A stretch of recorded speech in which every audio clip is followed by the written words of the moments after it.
Tim Ringel, welcome to Partnering Leadership. I'm thrilled to have you in this conversation with me. Nice to be here. Thank you for having me.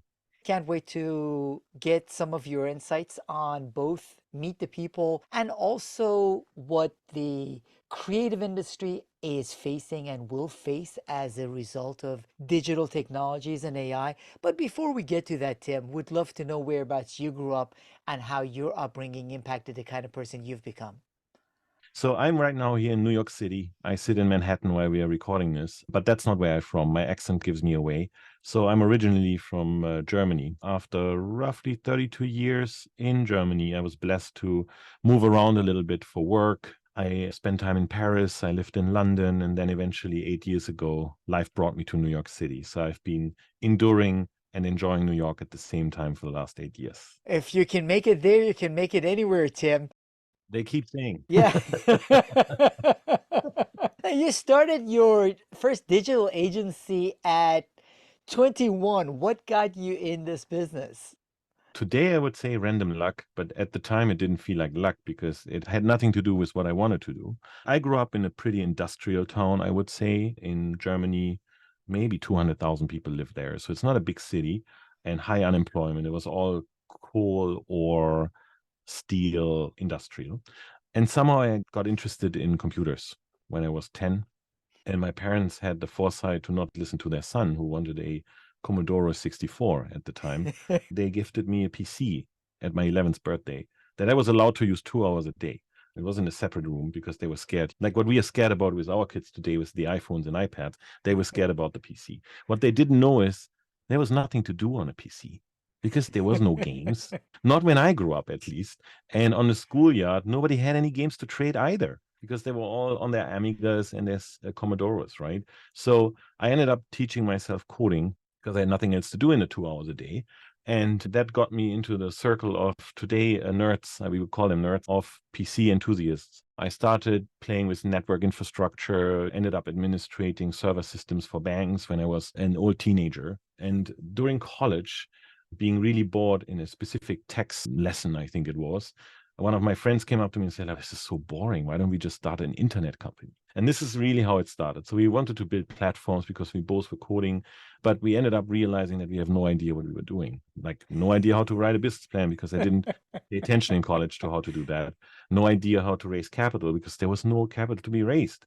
When I started in 2001, because that was after the bubble. So really started with $800 in our pocket and put two computers together and started to build platform stuff and ended up building websites to make money on the side. And that got me into digital marketing because the people we build websites for eventually ask, how do I get traffic? And then if you're a coder, you start dabbling with where's the most intent traffic in the world? It's on search engines. So we started with SEO, that search engine optimization that nobody at the time really knew what it was. So we were very early, 2000, 2001, started with SEO. And then when a very well-known company called Google came to Europe, with an advertising program called sponsored listings. We were one of the first to adopt that as well with our company. And at the time, we didn't really know the value of what we were doing because we were young, and $500 a month retainer we got from Citibank felt like a lot of money. And then eventually when the advertising platforms came over to Europe, Google and others, prices adjusted. Anyways, long story short, I built a company with my buddy at the time with offices in Germany, Switzerland, London, San Francisco, Hong Kong, that was a digital agency. And we sold it after 12 years in 2011. And then eventually, after selling my first business, I had the chance to take over the business that acquired us as CEO within the first year of earnout because we were very profitable when we sold and they weren't that much. So there was a chance. It was a listed company in Paris. The board asked me if I want to step in and become CEO of that business. And I told them, you shouldn't hear me speak French because then you don't want to hire me for the role. But I ended up running this company for 4.5 years out of Paris. And in between, I moved to London, really liked London a lot. So that was the first time where I guess I got exposure to living outside of Germany, working outside of Germany, even though I had offices somewhere else, but it wasn't the same. Living in a different culture, exposed to different language and more diverse culture as well. London is definitely more diverse than where I grew up in Germany. And that inspired me to think bigger. So the business I took over was roughly 450 people, I would say, when I took it over. And we scaled it. So my management team and I, we scaled it to 1,000 people. with 25 offices in Europe, Middle East, and Asia. But it was very clear that the next level would have been the United States, obviously, because that's where the marketing innovation came from, where all the large platforms came from. So I was like, we need to go to America. I had a tiny office in San Fran because we had a large client out of Silicon Valley, but it was like 4 people. So it wasn't really serious. So I went to my board and said, guys, I have a plan. Like, I want to raise capital, delist the company in Paris, merge with an American shop that's the same size. And then when we are really big and powerful, we list it in America, right? So that was the plan, and everybody loved it. Big applause. Lo and behold, a year later, after I found the target, danced with the target, raised the capital, started buying out shareholders, my shareholder base said, we have a better idea. Why don't you just sell the thing? And I'm like, oh, I don't know if I want to be in another earnout situation. So I decided to sell all my stock in a second company to the other shareholders because I wasn't up for like a 5-year earnout with a large holding company. It was just not the game I wanted to play. And I really had the ambition to go to the US for some odd reason. And I ended up doing exactly that. After I sold the second time, I went to my wife and my kids who were small and said, I know we're very happy where we are. What do you think about moving to New York? And what's the plan? I have no plan. Let's do it. We decided to move. And then Interpublic Group of Companies called me. They were a potential acquirer of my business at the time. And they said, we heard you left. Why are you doing that? We wanted to buy your company. I said, it wasn't really for me. I want to come to New York. I said, let's talk. You should work for us. Yeah, that sounds like a cheap deal for you. Instead of buying my company, hiring me. But I ended up actually getting hired by them and signing up for 3 years and inherited a business there in the digital marketing realm as well, search, social, and so on. And worked there for 3 years. I inherited 800 people. And when I left, it was 3,000 people. So it was a massive success. It was a great success for IPG. I learned a lot of stuff I really didn't know anything about. I learned a lot about traditional media. I learned a lot about creative. And that kind of inspired me to think, like, well, after 3 years in IPG, and my ambition was anyways to build something in the US, why don't I just do that now? And the main vision was is to bring the different trades together, because in the large holding companies, they're very separate. They're in silos. Like creative doesn't really talk to media doesn't really talk to a platform. Creative isn't really data informed, but still very subjective by the client, by the creatives. I felt there was an opportunity to build something that operates more integrated in how the value chain in marketing and advertising actually works. And coming out of media, or digital media specifically, where everything is highly measurable, clients would hire my agencies because we would squeeze out another 0.5% of conversion rate on a $20-30 million search budget. So it was so intense how measurable against tangible KPIs the world was in where I grew up in. And then you go to the creative side, where like, oh yeah, sure, we spend $1 million on the logo. What's the data? Why is it yellow? I don't know. We like it. So the complete opposite. I respect the process, but I couldn't understand it. I couldn't understand how on one side, every penny is turned around 1 million times before it's spent. On the other side, money really didn't matter. So I figured if we just go halfway on both sides, we're a little less stringent on where the money is made, last touch point cookie based, and a little more stringent on where the money is not made and where the awareness is created, we're going to create a pretty awesome company, right? So and that's how I called my former management team, some of them, and said, let's set this thing up. So we started in mid of 21 and it's become Meet the People. And that's what I'm building right now. So you started Meet the People and explained the attempt to bring together these two parts of advertising, the measurable and the creative side. Now, I've heard lots of other people, Tim, whether it's with respect to advertising or other functions in organizations, talk about those intentions, but the reality of bringing those two together is a very different thing than the desire to do it. How are you approaching it differently to be able to actually make it work? Number one, the idea does not necessarily come from there's an inefficiency in the industry how agencies work. That doesn't matter. In the end, agencies answer to what clients want. Yes, sometimes clients don't know what they want. That's a different story. But the way how consumers interact with products today has fundamentally changed over the last 15, 20 years because of the full transparency of the internet. It doesn't work anymore to throw spaghetti on the wall with a Super Bowl ad, but have nothing online that kind of mirrors that. So you have to think that way. You have to have amazing creative out there that inspires, especially in a world where all of us get 3,000 advertising interactions, brand messages a day. It's 10,000 if you even spend an hour on Instagram or TikTok. So you get so many signals and you need creative to stand out. But you need this entire product engagement funnel, product engagement journey to a product from a consumer. You need to tie it together. You can't have 15 people involved, each of them handing over a piece of the pie, and that makes a beautiful cake. It doesn't work that way anymore. So you have to string it together somewhere. And then everybody says the data is going to string it together. Yeah, but who's actually used the data to string it together? So there is a need that lots of brands, especially large brands, don't want to understand, because that's not how their companies are structured. Large companies are often structured in departments. Each department has a VP. Each VP fights for their life and their job. And these departments mirror how the advertising industry is built. So that's why I'm not going to change the way how the world works. I'm not going to turn the clock back or turn the clock forward, but you have to accept where the opportunity is and where you can't change it. So what we do today as Meet the People, we really have two sets of clients. It's the very large companies that everybody knows, the IBMs, the Googles, the LVMHs, Walmarts, and whatever. They often operate in these silos.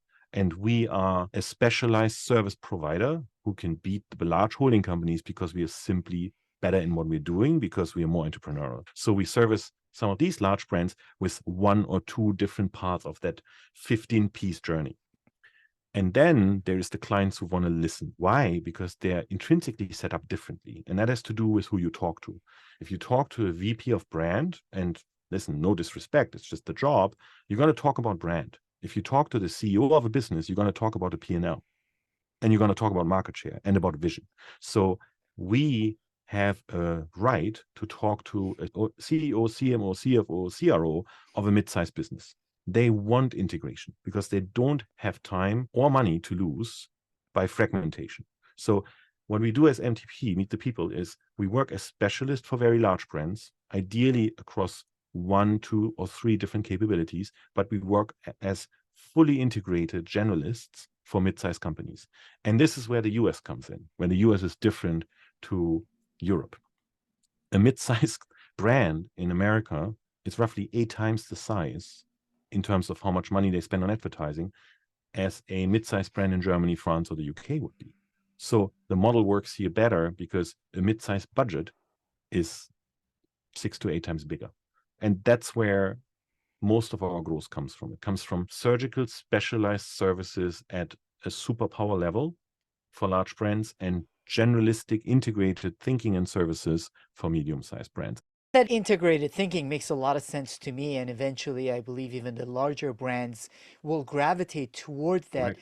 What I wonder though is internally within your organization, how are you able to get your people to Mhm. collaborate and to Yeah. effectively think Yeah. about it in a way they can produce those outcomes Yeah. that are more integrated for the clients? It sounds super simple. It is not that simple, but it sounds simple when I describe it. So when I was in IPG, I ran a 3,000 people organization with 60 offices around the globe. I was one of 100 companies within the group, and I was responsible for digital media in search, social, and mobile. If I would have helped a creative agency to win a client, I would get a warm handshake for it. Thank you. $1 million for McCann, for RGA, for Huge, but not for me, right? So I'm not saying people are intrinsically only motivated by money, but they are created in a way where it's a financial logic. If I have 100 companies that all have a P&L target and they operate against that target, the likelihood of achieving my overall budget is higher because 80% of them are going to achieve it. But if I operate differently, if I say I have an overall target and I incentivize people against the overall target, but I keep certain control mechanisms within the different companies, but that's not the ultimate goal, all of a sudden you create more collaboration because people are not only held accountable against their individual, in my case at IPG, 3,000 people P&L target. But in Meet the People, I'm partially responsible for, oh, okay, we want to achieve this with the company overall and this for the client overall. So that's probably the easiest description on how you unify within an incentive structure that brings people organically together. The second thing is we work with entrepreneurs who run the companies, and they understand that because an entrepreneur doesn't only build a successful company by looking after himself. And this is how we try to create it here. We have 6 companies right now, operating companies. We're going to have probably 4 more in a few weeks. And 10 companies, you need to be able to trust the people who run the companies to actually wanting to collaborate with each other. Another trick, not trick, let's call it hack, is when I was in IPG, I had no clue who was working for IPG. I knew the people that would report to me and then the people that would report to them, but I would probably not know more than 2 layers down. The first thing we did in Meet the People is create an HR tool that operates like a social network where no matter where you are within the organization, everybody is transparent. You log in, you have your W-2 there, your tax return, your benefits, all in the same platform, but it's also a social network across all companies where I can say, oh, I want to know who are all the creative people in the organization, no matter where they sit, no matter which company they're. And what's your experience in, I don't know, automotive? Who do we have who's experienced in automotive? So that's really powerful because all of a sudden, people reach out to you that probably would have never been exposed to. And we post a lot of information there, from talent celebration to client wins, and that gets shared across the group, no matter if you're like basically a wireless specialist and it's an automotive client or something like that. So the technology allows us to have the platforms where you could collaborate. I'm not talking about Zoom and a digital whiteboard, but being able to publish internally successes and celebrate these people in a forum where everybody sees it, everybody can reach out to me, to anyone in the company. That's not how hierarchy works usually. And people like large corporate love hierarchy. Imagine you're a VP of something and you have 2 rock stars under you, somewhere 3 layers down. You don't want your boss to know because you're going to look much better if you take their work and take it as yours. So changing that, switching that upside down is how entrepreneurs build businesses. They usually hire smarter people than themselves. And that's what I always say. I don't know anything about the stuff my people do, ideally, because they're so much better in it that I just have to trust them that this is going to be amazing. It doesn't always work, of course not, but you have to break it a little bit to make it a lot better. That requires a very different, much more collaborative mindset. I always say this to my clients. How do you get from a mediocre product with no brand and a bunch of ambitious people to a $10 billion valuation, listing in the stock exchange, disrupting the banking industry? How does that happen in 5 years? Not by siloed thinking. It happens with the consumer in mind. It happens with the solution in mind. I remember when I invested in Spotify, and that was way pre-IPO, everybody said, it's just another Napster. Why would he make it better than Napster? Napster failed. What they didn't know is they had a different go-to-market strategy and that they had the labels already in the pocket because the labels were shareholders. So they had no interest in breaking it apart because they understood it's going to happen no matter what. And then they had some really cool marketing strategies, collaborations that cost nothing. Learning from those, they are the life examples. We use them every day on our phones. So I think we need to investigate how these companies did it and then take 10, 20% of that. And probably we're going to see way more efficient marketing spend, way more integrated thinking, because it starts with consumer and product centric thinking.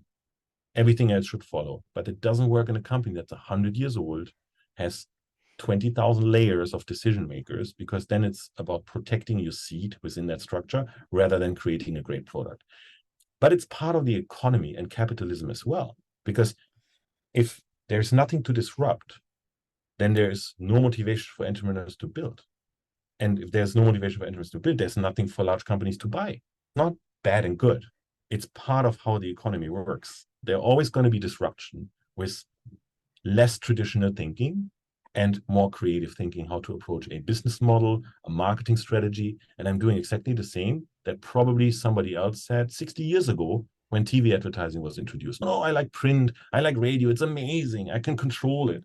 Who knows this TV stuff, right? And it's the same now. We've seen it in the digital industry, we saw it with search, we saw it with social, now we're seeing it with other things. So it's rinse and repeat because human behavior hasn't really changed, but how we apply human behavior, how we can react to human behavior has changed. I totally agree with you that human behavior hasn't changed. And I love the perspective you shared with respect to that rinse and repeat of the life cycle of organizations, of the disruptors, innovators coming in and breaking things up. As we think through that, though, you mentioned your start in digital came at a time when a lot of organizations weren't as familiar with marketing on the web. You built the websites and were like, aha, this is a very trackable, measurable, effective way to market. That's where you added value. We are going through another one of those shifts now, Tim, with artificial intelligence, which I believe will also impact the internet as we know it. So, would love to get your thoughts with respect to how you see this transformation impacting advertising and marketing. I don't think we can really predict yet.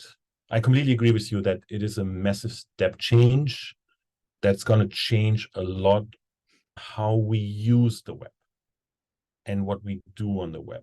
It still doesn't change the fact that I, Tim, have certain preferences and I would like to solve a problem against my preferences. We were trained by Google to put it into Google, find the problem, research the problem ourselves, find the solution, and hope for the best. That this product that's going to ship actually is in the package.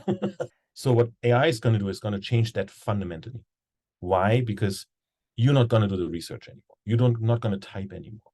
There's this movie, and I'm sure you have seen it, Her, where the guy falls in love with the virtual assistant on his phone. That's going to be the reality from my perspective. Not necessarily falling in love with the virtual assistant, but your phone already knows all your preferences, search history, who the people are you talk to, the people who you text with, the topics you're interested in, probably even the products you purchase thanks to Wallet.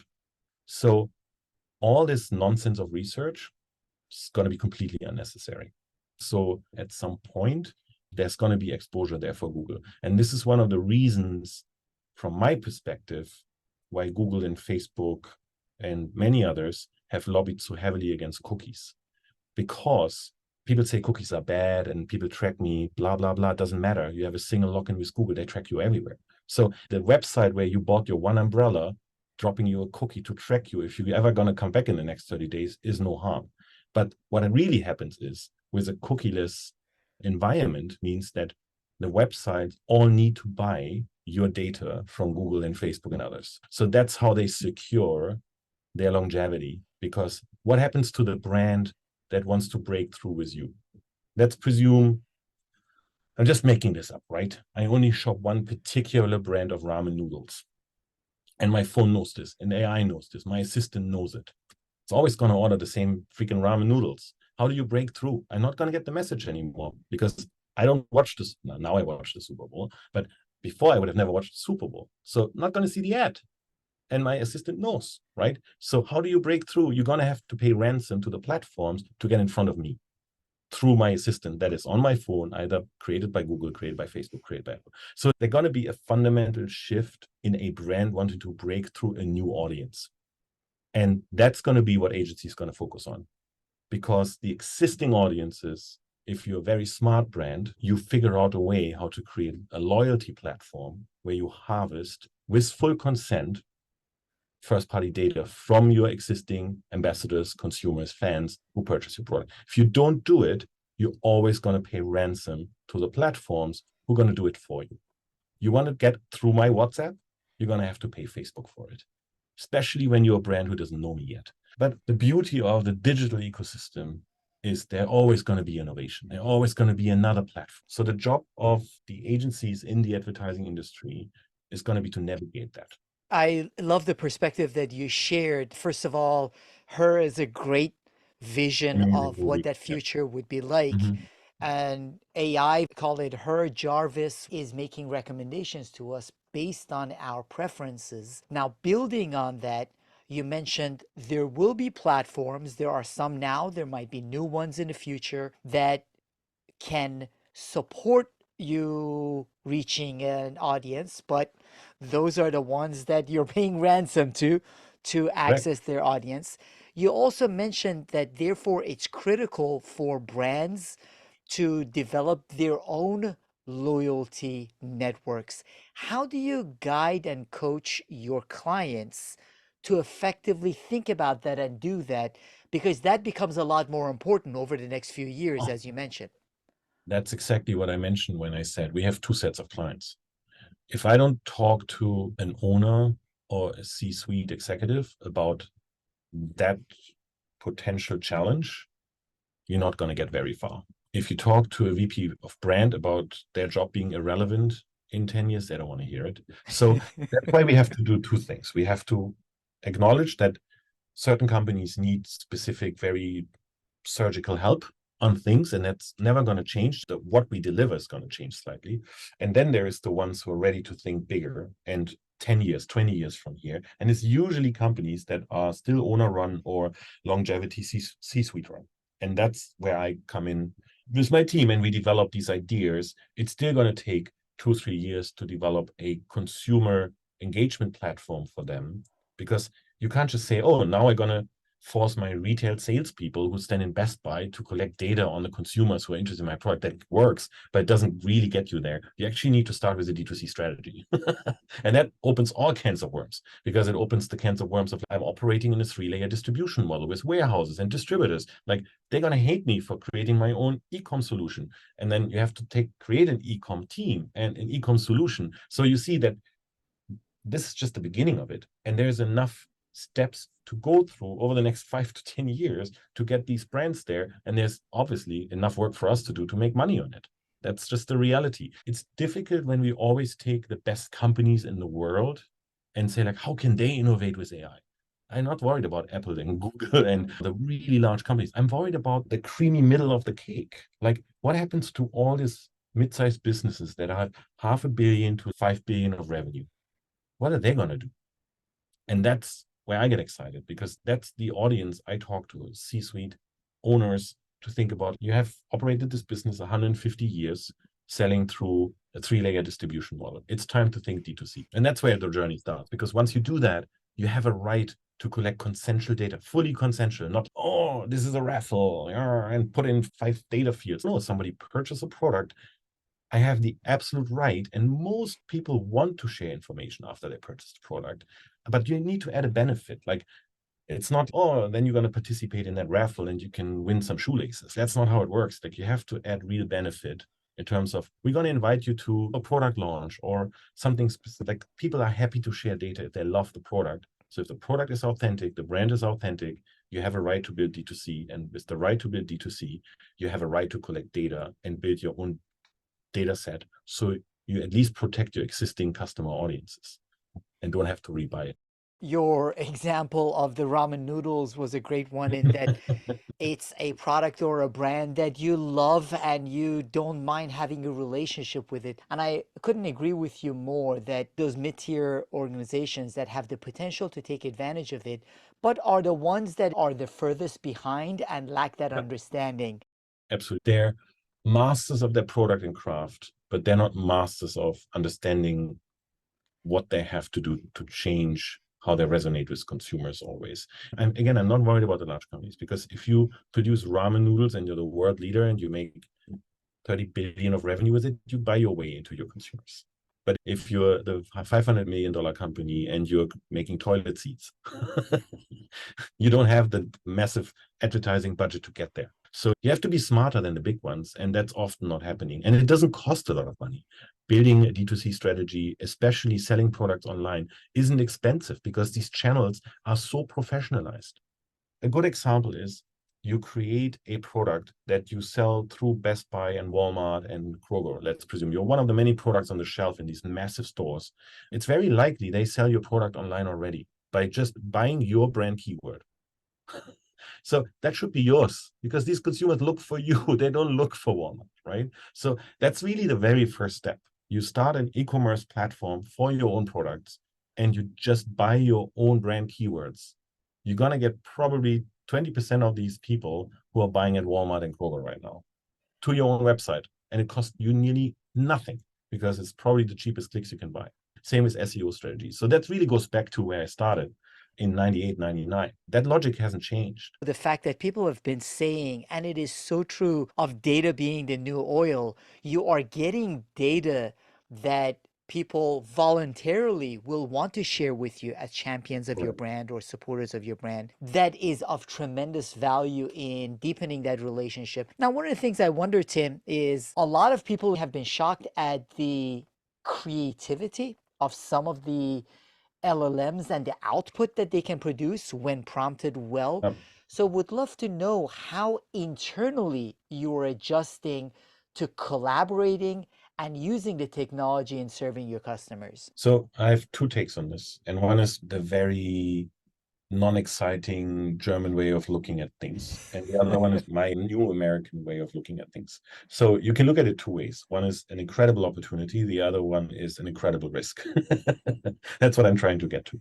When we work for a very large brand and my creatives deliver only AI created creatives, I have no ownership to sell. Why do you hire a creative? You hire a creative because you don't think your own brain can produce something that is unique, and you buy it from the agency. You pay money for that IP, for that intellectual property. We as an agency hand over that intellectual property to the client, can't use it with anyone else, correct? Who owns the large AIs that people can build creative with or text with? Not the client, not the agency. So you never actually own it. So you can't really sell it. So if I would go to LVMH and tell them, oh, I came up with 5 new bag styles and I created them through AI, they can never use them legally because they weren't created by me. I had no right to sell it. And that's where the American POV comes in, probably. As long as nobody sues, it doesn't matter, right? Why am I making this example? I'm making this example because it's very easy to use these tools. And for a one-man shop or a 5-man agency, woman agency, people agency, it's very easy to set up shop now. But the risk is that you actually don't get anything you really own as a client. So we're a little more thoughtful here. So when we use AI, number one, we make it fully transparent to the client. We use it for ideation processes, but we always refine the idea, no matter if it's copywriting, no matter if it's graphic design, we have to refine it. It has to be our brain that we sell to the client. Otherwise, they can't use it on an ad, legally speaking. And you can't work for serious businesses where you lie to them that you own the IP. It just doesn't work. It's not a longevity kind of business model. That's a big aspect how I look at it. There is obviously the fact that if you're a smart agency, you create your own.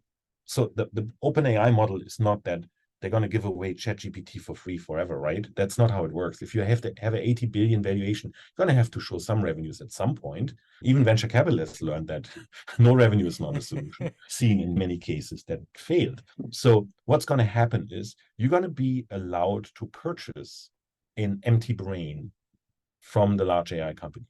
Think about it like you have a completely formatted, defragmented human brain, and you put it into your organization, and it's completely firewalled. It doesn't listen to the internet. That brain is just in front of your TV, no other TV, and you feed it with information. I think companies going to isolate their version of an AI they license from OpenAI and from others. It's completely formatted. You feed it with your thinking, your way of working, and then it's your IP. So that's probably going to be how it works. And I see large companies working this in their heads, insurance companies, banks, where we can't have this in the open world. Like our algorithms, how we trade, the way how we risk manage, the way how we calculate what insurances we can sell, they can't have that on an open AI. It doesn't work. You have to have your own brain in your own house. They can't develop a large language model themselves, but they can feed it, firewall, right? And that's probably what agency is going to do in the future.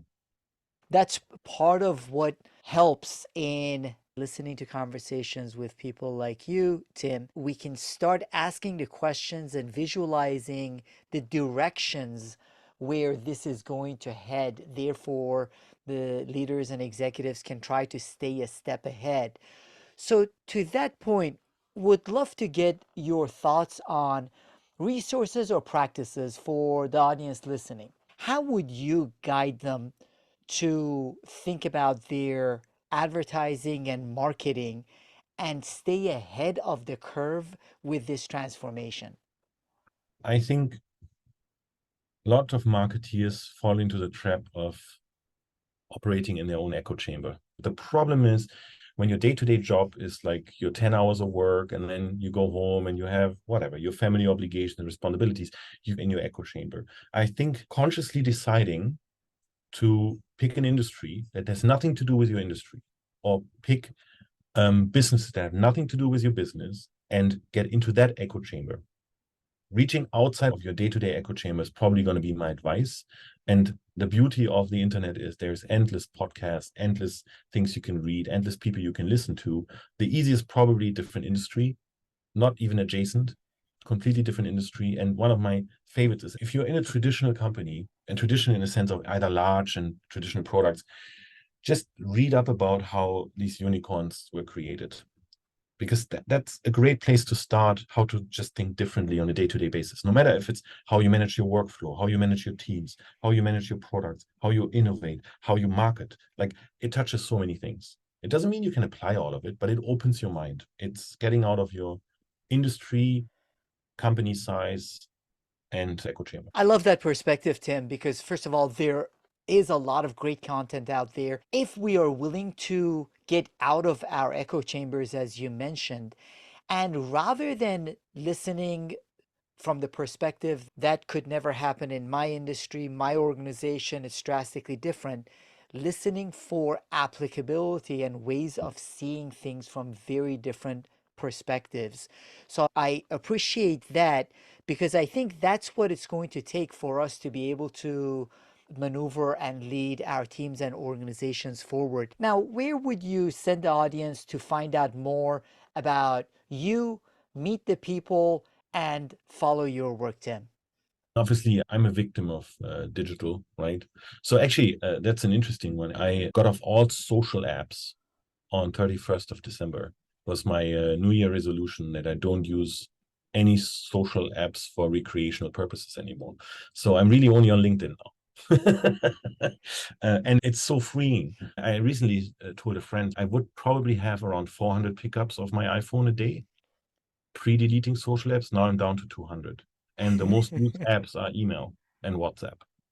It's insane how that changes. And it took roughly 3 weeks for that habit to grab, check, oh, app's not there anymore, put it back down, right? So I don't even think about it anymore. Try it. It's a lot of people do the 1 month detox. I suggest do a 3 months detox. It's very interesting. But you can find me on LinkedIn because that's still the most important resource. Of course, algorithms give you echo chambers, and TikTok is amazing at it. But I think LinkedIn is still good because people are using LinkedIn. Number one, it's all different industries. I get content from all kinds of different industries, all kinds of different leaders, and people now share more personal content as well. I actually like it, but it's a broader mix. It doesn't feel that echo chamberish. So I like that a lot. So you can find me on LinkedIn, and then obviously on our website, meetthepeople.com, and on the many different conferences I speak at or my team speaks at. And again, you're going to find that on LinkedIn. I appreciate that. I also focus primarily on LinkedIn. At this point, there is a more diverse experience and number of voices that you get to get exposed to. But beyond and besides that, Tim, I think we live in a world with lots of brilliance that we can access, but also lots of noise. Oh, yeah. And being part of a lot of these different apps and a lot of these different channels, all it does, it increases the noise in our lives, not Totally necessarily the signal. So I would rather pick a few people to follow, a few podcasts to listen to, a few agree. books to read that have a higher level of signal to noise than be everywhere, listen to everyone, try to do everything, which drives you nuts. That doesn't work. I think focus is really everything. And I shouldn't say that because I do a lot of things in my life running this company and doing other things as well. But I try to find moments where I can focus. Like sport is a great way to focus your body, your mind, your soul, especially repetitive sports, right? It's like meditation, even though you actually do something great and you feel amazing about it and you're very hungry afterwards. So it's great. I think it hits all the buttons. Absolutely. I really appreciate you, Tim, the insights you shared, both with respect to where advertising and marketing is headed, but also what it takes for organizations and leaders to think differently as we go through this transformation, which I do believe will more significantly impact more organizations than the ones we've experienced. Thank you so much for joining me in the Partnering Leadership conversation. Thank you for having me. It was fun.